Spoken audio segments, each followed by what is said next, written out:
Now we're welcomed back by Sean McGeough, head of Airbus Corporate Jets for North America. Sean, thank you for joining us here today on the set of Straight and Level live at the NBAA static display here in Orlando, Florida. I've also got Danny Brigham with me. Danny, thank you for being here as well. We do appreciate you making the time. Sean, it's great to see you again. Last year when we were talking, you had just taken the first ACJ 220 to the completion center. And give us a little update on that program and where Airbus Corporate Jets is today. Yeah, well, great to be back. I enjoyed our conversation last year, and a lot has changed over the course of the year. We did deliver our first 220 to Comlux, who will do the first 15 completions for us. Very pleased to say the airplane's progressing very nicely. It should be done early first quarter of next year, and it'll go to the customer in Dubai. So we're all very excited to see that airplane get delivered and in the hands of a customer that's excited to get their airplane.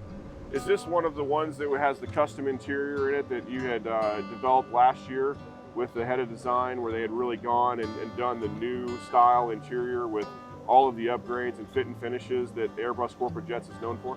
Well, every ACJ has a bespoke. I mean, we really pride ourselves in the quality, the fit and finish of our interiors. We have over 210 ACJs flying around the world. But where the 220 is different, for the first time, we've decided to price the airplane in the same segment as the ultra long range business jet. So for the same price, you get essentially an intercontinental airplane that flies 12 hours. You get twice the cabin, literally square footage is twice of what you would see on an ultra long range. And then the airline pedigree, you get significantly lower operating costs. So it's an exciting place for us to be right now, especially what we're seeing in the market and the corporates that I'm speaking to. And a recent survey that Airbus Corporate Jets did, we surveyed 200 senior executives in companies worth 500 million or more. And of those executives, 90% of those customers and those executives that have airplanes want to replace them in the next 5 years. So we feel like we're very well positioned with the 220 because, again, it's priced the same as an ultra long range jet, it operates for less, and it's all about the cabin. So it's really the square footage inside this airplane, which all ACJs are known for. The bizliner aspect of this aircraft, when you're repositioning it versus an ultra long range airplane, that significantly opens up the total market for these aircraft. So as you think about the future and positioning Airbus Corporate Jets in North America and around the world, do you see this industry, this airplane, as being the entree to joining the ranks of the Gulfstreams and the Bombardiers of the ultra long range market? Yeah, that's a great question. This airplane, I think, will be a supplement to some aircraft fleets, and in some cases it will replace some of the other ultra long ranges. The way we're looking at the market right now is we're new. We've gotten a lot of positive reaction. We have our first airplane delivering to North America on the West Coast in 24. Our backlog is as strong as all the other ultra long range business jets. And I think as time goes on, just watch the space. So when I get out my checkbook, when's the soonest I can get one? You can get one in 2025 right now. 2025. The end of 2025. So effectively you've taken a bizliner cabin and you've made it affordable to compete with the ultra long range, the 650 ERs and the Global 7500s.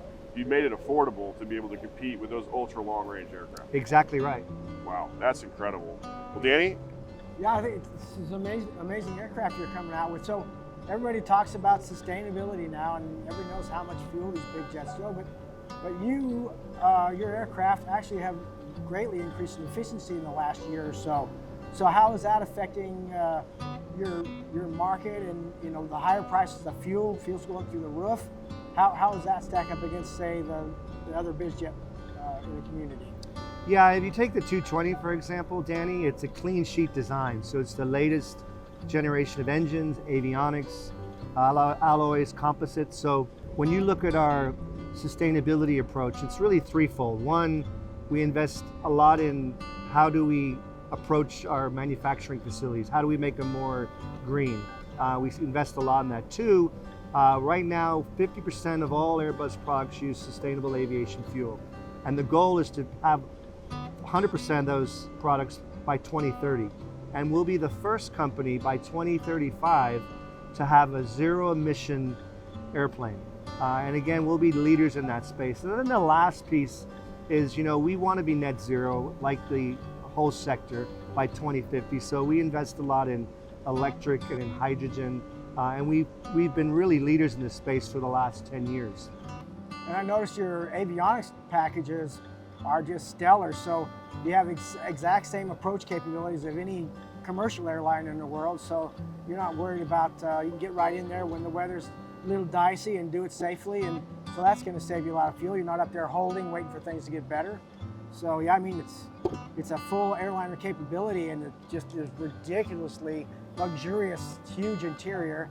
I was just looking at some of your interiors earlier today, and I'm like, oh my goodness, just beautiful things, just beautiful. And I know your background, Danny, is American Airlines, and as you may know, the 220 commercial variant just surpassed 1 million hours of flight time, which is amazing. So when we introduce the 220 to the market here first quarter of next year, we have an airplane very mature. And to your point, the airplane has steep approach, so it can get in and out of airports like London City. It actually has better performance than the ultra long range jets, even though it's a heavier airplane. So it's a phenomenal performer, and you're correct with the avionics suite. It's very well equipped, and pilots just love flying it, and we're very pleased with that. I understand that your noise level is much lower than older jets and legacy jets. So some of the little touchier airports where the noise level is an issue, you guys kind of whisper in there and whisper out with not so much of a kerfuffle when you come in. Yeah, we're stage 4 compliant, and our noise footprint is quieter than the ultra long range jets. And also inside the airplane, we're going to be very quiet. We also have a humidification system, because it's not just about cabin altitude, it's how well the airplane is humidified, because moisture inside the cabin is good. The noise is also important, the light ambiances. We don't spare any expense when it comes to that. So what's next from Airbus Corporate Jets, Sean? I got to ask you. We're very excited to be here at the show this year. I got to tell you, there's a lot of principals coming out to see us. We've got a beautiful 320 on display. Very bullish on the future. I think the thing that's really changed this year, Hulsey, than last year when we last spoke, the corporate flyers coming back. When you look at those folks that flew for the first time during the pandemic, almost 40% flew for the first time. So it's all about the first time flyer and the first time buyer. And what we love about our product is we feel like we've got a great opportunity to show our value proposition.